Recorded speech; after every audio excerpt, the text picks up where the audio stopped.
ఇప్పుడు ప్రభుత్వం రీసెంట్గా ఒక ప్రతిష్టాత్మకంగా IIHT institute of handloom textile సంబంధించింది మన గ్రౌండ్లో రిలీజ్ చేశారు కదన్న నంబర్లే. ఇప్పుడు యువతకు మీరు ఇచ్చే సందేశం దాంతో అంటే మనం టెక్స్టైల్ మన కుల వృత్తిని కంటిన్యూ చేస్తే బెటర్ అంటున్నారా? మీరు అన్నట్టుగా వివిధ రంగాల్లో మనం స్ప్రెడ్ అయిపోతే మన భవిష్యత్తుని మనం నిర్ణయించుకునే సామర్థ్యం మనం ఎన్నుకుంటాం అనుకుంటాం. ఐఐహెచ్టి అంటే Indian institute of handloom technology వచ్చేసి అది మన కుల వృత్తి కాకుండా వాళ్ళ ఫ్యాబ్రిక్ తయారు చేయటం, అసలు మన ఫ్యాబ్రిక్లో కలర్స్ కానీ డిజైన్స్ కానీ, ఇది ఒక రకంగా చెప్పాలంటే మన ఖరగ్పూర్ ఐఐటి ఎట్లనో ఇంజనీరింగ్లో ఐఐటి ఎట్లనో స్పెషలైజేషన్ అనమాట. దీన్ని చేయటం ద్వారా వివిధ ప్రైవేట్ రంగాల్లో ఇప్పుడు ఇలా మనం ఇప్పటిదాకా మాట్లాడిన చేనేత వృత్తి గురించి పవర్లూమ్ బ్రహ్మాండంగా ఉంది. ఇలా మీరు ఈ పవర్లూమ్స్ ఇయే భివండి కానీ సూరత్ కానీ అటు పోతే కొన్ని వందల కోట్ల లక్షల కోట్ల, అటు కలకట్టా పోతే నాకన్నీ తెలుసు బిజినెస్. ఇటు కోయంబత్తూరు కానీ బెంగళూరు కానీ తెలంగాణలో చేనేత వృత్తి బాగలేదంటే చేనేత వృత్తి మీద ప్రోత్సాహకాలు కానీ చేనేత వృత్తి వస్తే దీంట్లో డబ్బులు రావట్లే నేత కార్మికుడికి కానీ ఉన్న చేనేత వృత్తిలో ఉన్న వాళ్ళకి. కానీ పవర్లూమ్లో బ్రహ్మాండంగా ఉన్నాయి. మరి ఈ ఐహెచ్టి కాలేజీ రేపు వాళ్ళందరూ కూడా జాబ్ ఆఫర్స్ వస్తాయి. వీళ్ళు 10th మీద ఇస్తున్నారు కాబట్టి 10th ఆపిన పిల్లలకి ఇది మంచి వరం. దీన్ని తీసుకెళ్ళి అక్కడ వీళ్ళు రేపు మంచి కంపెనీలో జాబ్ వస్తుంది. లేదంటే సొంతంగా కూడా మనం వాళ్ళు తయారు చేసుకోవడానికి స్కిల్ ఉంటే సొంతంగా కూడా రేపు బిజినెస్ పెట్టుకోవచ్చు. ఇవాళ టెక్స్టైల్ ఫీల్డ్ అనేది ప్రపంచంలో పెద్ద ఇండస్ట్రీ. ఇవాళ మనకి తెలంగాణకి ఇప్పుడు ఎగ్జాంపుల్ తిరుపూర్ ఉంది, బనీన్ తయారీ 3000 కంపెనీలు ఉన్నాయి. చిన్న ఇంత రూమ్లో ఉన్న కంపెనీ ఉంది, లక్షల స్క్వేర్ ఫీట్లో ఉన్న కంపెనీ. ఒక్కొక్క దాంట్లో 1000, 2000, 3000 మంది కూడా ఎంప్లాయీస్ ఉన్న కంపెనీలు ఉన్నాయి. పెద్ద పెద్ద కంపెనీలు ఉన్నాయి. జాకీ కానీ ఆక్సో కానీ ఇట్లా రామ్రాజ్ కానీ ఇట్లాంటి విలాన్ కానీ ఇట్లాంటి పెద్ద పెద్ద కంపెనీలు ఉన్నాయి.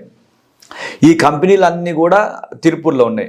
వాళ్ళ కంపెనీలు సొంతంగా చిన్న కుటీర పరిశ్రమలో పెట్టి కోట్ల రూపాయల సంపాదనకి టర్నోవర్కి వెళ్ళారు. అట్లాంటివి కూడా చేసుకోవచ్చు వీళ్ళు. కాబట్టి అలాంటి కంపెనీలు మన తెలంగాణలో ఉంటే అసలు కొన్ని వేల మందికి ఇలా భివండిలో కానీ ముంబై అటు ఇటు వచ్చిన మన సూరత్లో కానీ ఇలాంటి ఇండస్ట్రీని టెక్స్టైల్ ఇండస్ట్రీ తెలంగాణ కనుక వచ్చి ఉంటే 20-30 సంవత్సరాల క్రితం తెలంగాణకు వచ్చి ఉంటే ఇవాళ చేనేత వృత్తి మీద ఆధారపడ్డారు. కానీ అవన్నీ కూడా మనం స్వాగతించి ఉంటే ఇవాళ తెలంగాణలో పద్మశాలి యొక్క ముఖ చిత్రమే మారిపోయేది. బ్రహ్మాండంగా ఉండేవాళ్ళు. మన పద్మశాలితో పాటుగా వివిధ కమ్యూనిటీకి కూడా ఉపాధి కలిగేది. ఇవాళ లక్షల మందికి ఇలా డైరెక్ట్గా ఉపాధి. ఇవాళ జాబ్ సోర్స్ ఇలా ఒక్కొక్క మాల్లో 300 మంది 400 మంది ఎంప్లాయీస్ ఉన్నారు టెక్స్టైల్లో. ఇవాళ ప్రైవేట్ రంగంలో టెక్స్టైల్ మీద దాదాపుగా నాకు తెలిసి ఒక 15 నుంచి 20 లక్షల మంది ఎంప్లాయీస్మే ఉన్నారు తెలంగాణలో. 15 నుంచి 20 లక్షల మంది ఉపాధి షాపులలో.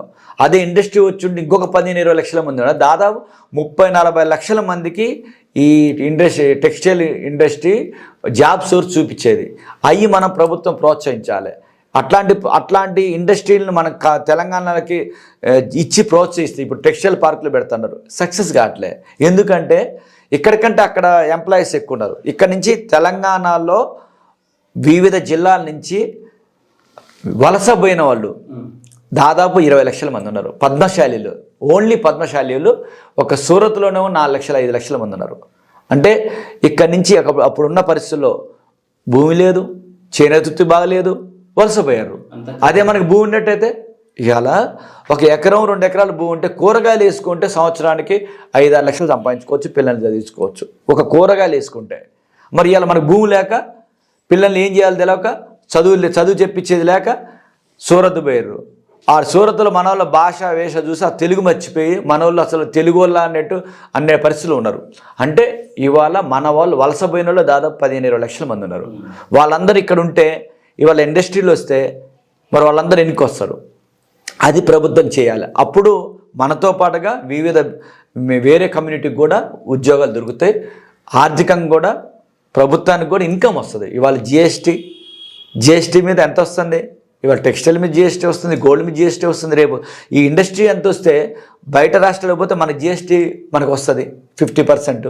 కాబట్టి ఇవన్నీ చేయటం ద్వారా మనకి రేపు రాబోయే రోజులలో ఈ కులవృత్తి కాకుండా మిగతా రంగాల్లో మన వాళ్ళు వెళ్ళాలనేది నా యొక్క ఉద్దేశం.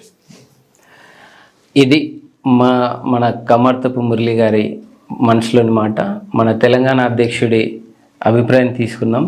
మునుముందు తెలంగాణ ప్రాంతంలో ఉన్న అన్ని పద్మశాలి మన సంఘాలల్లో పిఎస్టి వారి అనుమతితో మన ప్రెసిడెంట్, సెక్రటరీ, ట్రెజరీ అలాగే పాస్ట్ టీం తోటి అందరితో వారి అభిప్రాయాలని సేకరించి వివిధ విభాగాలుగా ఉన్న మన సంఘాలని ఒక తాటిపైకి తీసుకొచ్చేయాలన్న ఒక ఆలోచనతో మురళి గారితో పంచుకోవడం జరిగింది.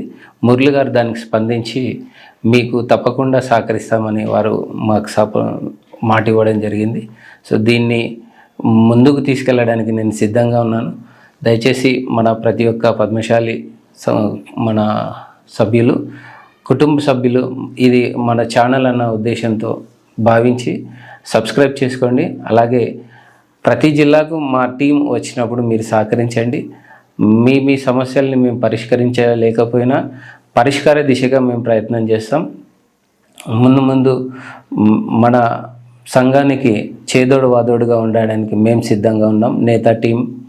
నేతా టీవీ నుంచి అన్ని జిల్లాలలో పలు సంఘాల నుంచి అందరినీ సేకరించుకొని ఒక్కొక్క టీమ్గా ఏర్పాటు చేయడం జరుగుతుంది.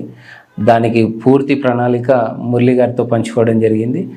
పెద్దలు గౌరవనీయులు శ్రీ కందగట్ల స్వామి గారితో మాట్లాడడం జరిగింది. వారు పూర్తిగా మాకు సహకరించడం, వారు అన్ని విధాలుగా సహకరిస్తామని మాట ఇవ్వడం జరిగింది. దాంతోపాటుగా మురళి గారిని కూడా అడిగి తెలుసుకోవడం జరిగింది. వారు కూడా సముచితంగా ఉన్నారు. మా ముఖ్య ఉద్దేశం వివిధ క్షేత్రాలలో వివిధ విభాగాలుగా ఉన్న ప్రతి ఒక్కరిని ఒక తాటిపైకి తీసుకొచ్చి నేతా టీవీ నుంచి ప్రమోట్ చేయాలన్న ఉద్దేశం ఏర్పాటు చేసుకోవడం జరిగింది.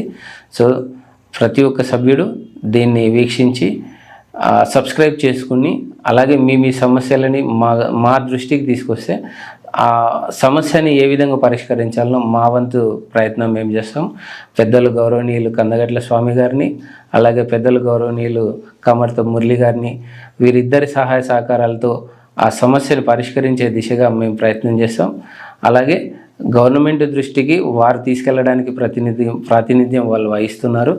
సో మా ఉద్దేశం మీకు సహకరించాలనేది మా ముఖ్య ఉద్దేశం.